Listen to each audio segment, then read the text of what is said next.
Welcome back. Today we're finally pouring the concrete and applying the epoxy. The concrete, masking tape, and containers cost me $63. The rest of the tools I had laying around in the garage. We'll start with masking off as much as we can to make cleanup as easy as possible. At this point, we're going to double check all of the measurements, make sure we're as level as possible. I added a couple of pieces of tape on the rails to show where the base plate guides should sit to make it easier when installing the base plate later. I did this solo, but they definitely recommend having a second set of hands. By myself with a electric cement mixer, I was able to complete this in an hour and 10 minutes. Probably would have been faster, easier, and better if I had the cement at the correct consistency.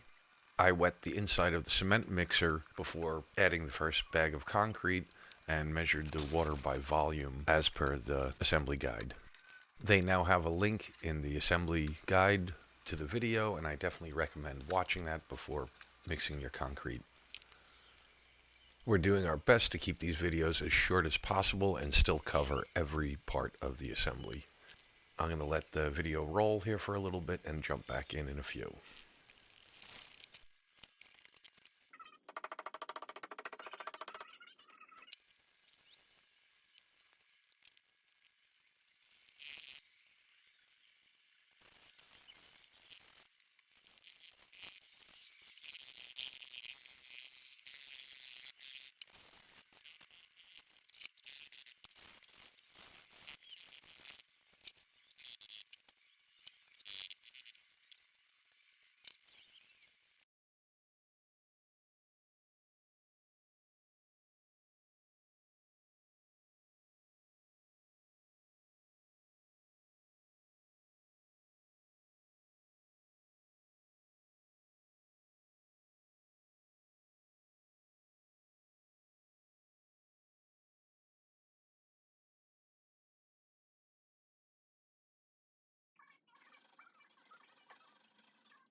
All right, I'm going to jump back in here.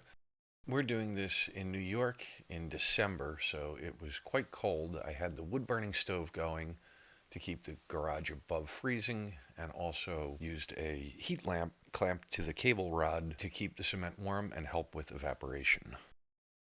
After it had cured overnight, I moved the heat lamp to underneath the base, clamped to one of the legs, and cut the cover of the shipping box to fit around the cable holder and keep the cement warm to fully cure. Now that it's cured, it's time to clean up and prep for the epoxy. And by cleanup, I mean use a leaf blower to blow as much concrete dust around the garage as possible. We're using the epoxy kit provided by Langmuir, and I also ordered a 2-gallon kit off of Amazon. Langmuir says that their epoxy is specially made for them. Comparing the labels, I don't see any difference. My assumption is that the pigment syringe they supply may have additional flow agents in it, but I can't be sure. The assembly guide and the label on the epoxy container don't really match on the time between coats. After the seal coat, I waited 6 hours before pouring the flood coat. I only used half of their pigment syringe and then added blue epoxy pigment I purchased on Amazon. I'll leave a link in the description for both the pigment and the 2-gallon epoxy kit. I don't know what it is, but using a torch to pop little bubbles is extremely satisfying. Oh yeah, and don't forget to pull out the ball bearings used to mix in the pigment. If you're ordering an M1 kit and debating on whether you want to do the epoxy or not, I highly recommend it, and also recommend purchasing additional epoxy, as the 1-gallon kit they supplied isn't enough unless you get the cement to the perfect height. Adding additional epoxy gives you a little more leeway. Well, that's pretty much it for this video. I hope you enjoyed. We're working on the next video in the series and should have it up in the next few weeks. If you haven't already, please like and subscribe. Any questions you have, leave in the comments.